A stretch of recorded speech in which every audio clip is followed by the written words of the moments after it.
اس کے بعد پھر میری جو معلومات ہیں اس کے مطابق ایک سازش رچی گئی اور حملہ کیا گیا تھانے کے اوپر، نواں کوٹ کے اوپر۔ وہاں سے پولیس اہلکاروں کو اٹھا کے اغوا کر کے بتایا گیا کہ ریاست کو ہم نے چیلنج کر دیا ہے، اور پورا پولیس ڈپارٹمنٹ اس کے اوپر جو ہے نا ہل کے رہ گیا۔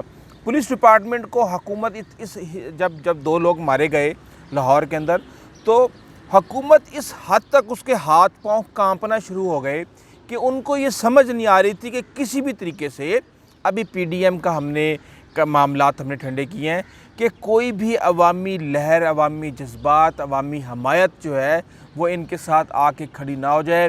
انہوں نے سارے قانون، سب کچھ انہوں نے ملیا میٹ کر کے انہوں نے کہا جی مذاکرات کریں، مذاکرات کریں آپ۔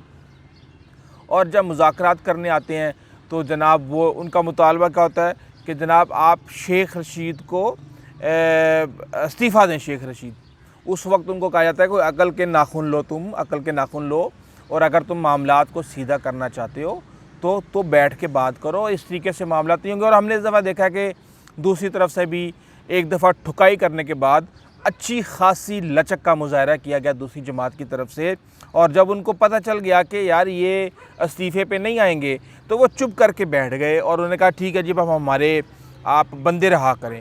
جب بندے رہا کرنے پہ بات آئی تو جو آئی جی تھے پنجاب انعام غنی، ان کو پہلے ہی بہت غصہ تھا، اور وہ یہ سمجھتے تھے کہ ہم نے ان کو قابو کر لیا تھا اور ہم ان کو یوں قابو کر لیں گے، کوئی مسئلہ ہی نہیں ہے۔ یہ تو ریاست خود جو ہے وہ ایک طرح سے ڈھیل دکھا رہی ہے، ان کے ساتھ تعاون کر رہی ہے، ان کو بچانے کی کوشش کر رہی ہے، ورنہ تو ہم ان کو کباب بنا دیں 2 منٹ کے اندر۔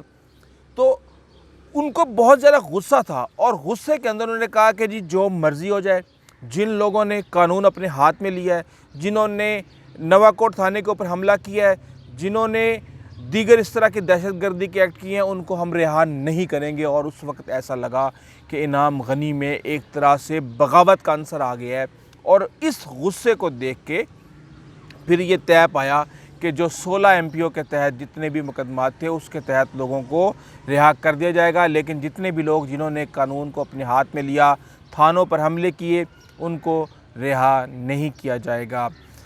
پنجاب حکومت کو، جناب بزدار سائیں کو پہلے ہی بتا دیا گیا تھا، مذاکرات شروع ہونے سے پہلے ہی بتا دیا گیا تھا کہ جناب جتنے بھی یہاں پہ پنجاب کے اندر آپ نے لوگوں کو گرفتار کیا ہے ان کو رہا کرنے کی، ان کی رہائی کی تیاریاں کریں، ڈاکومنٹس آپ بالکل تیار کر کے رکھیں، جب ہم آپ کو حکم دیں گے اس وقت آپ نے یہ کام کر دینا ہے۔ اور اس کے اندر ریاست سارے معاملات کو دیکھ رہی تھی، حکومت کو تو کچھ پتہ ہی نہیں تھا بالکل بھی، صرف اتنی انفارمیشن ایک شیخ رشید کے ذمہ لگائی گئی تھی کہ آپ نے وزیر اعظم سیکریٹریٹ کو جو بھی حالات اور معاملات ہیں ان سے آگاہ کرنا ہے، تو ان کو صرف آگاہ کیا جا رہا تھا۔ جو پلاننگ تھی، جو ساری اسٹریٹجی تھی، وہ بیک گراؤنڈ میں تیار کی جا رہی تھی۔ لیکن میں یہ چیزیں دیکھتا ہوں کہ دیکھیں جی دوسری پارٹی نے کیا حاصل کیا، کچھ حاصل نہیں کیا۔ انہوں نے کہا جی بس آپ ہماری عزت بچائیں، یہ قرارداد جا کے آپ پھینک دیں، آپ جا کے اسمبلی میں پھینک دیں، اور تاکہ ہم یہ کہنے کے قابل ہو جائیں کہ جناب ہم سرخرو ہو گئے ہیں، ہمارے مطالبات مان لیے گئے ہیں، اور حکومت نے بالکل اسی طرح جا کے پھینکا ہے اس قرارداد کو۔ اتنا بڑا مقصد، حضور صلی اللہ علیہ وسلم کی شان میں گستاخی، اس معاملے کو اس طرح سے ڈیل کرنا چاہیے تھا۔ اگر تم کچھ نہیں کر سکتے تو کم از کم اس کا مذاق تو مت بناؤ۔ پھر وہاں پہ شاہد خاقان عباسی جوتے برسانے پہ آ جاتی ہیں، معاملہ ختم ہو جاتا ہے۔ آج جمعے کے دن اس کی رکھی گئی تھی، بحث کے لیے دن رکھا گیا تھا، اور اب اس کو غیر معینہ مدت تک اٹھا کے پھینک دیا گیا ہے۔ کرونا سر چڑھ کے بول رہا ہے، عید کی تیاریاں ہیں، جب وقت آئے گا تو دیکھیں گے کیا ہوگا۔ تو تحریک لبیک کو کیا ملا اس کے اندر؟ صرف اور صرف سعد رضوی کی جو لیڈرشپ ہے وہ پکی کی گئی ہے کہ واقعی نہیں جی، بابا جی کے جانے کے بعد یہاں پہ قلعہ مضبوط ہے، تحریک لبیک اپنے پاؤں پہ کھڑی ہوئی ہے، ہم نے رجسٹر کروا دیا ہے، جو بغاوت کے عنصر اٹھ رہے تھے ارد گرد پارٹی کے اندر ان سب کو سلا دیا گیا ہے، اور سعد رضوی کا قلعہ تحریک لبیک پہ مضبوط کر دیا گیا ہے۔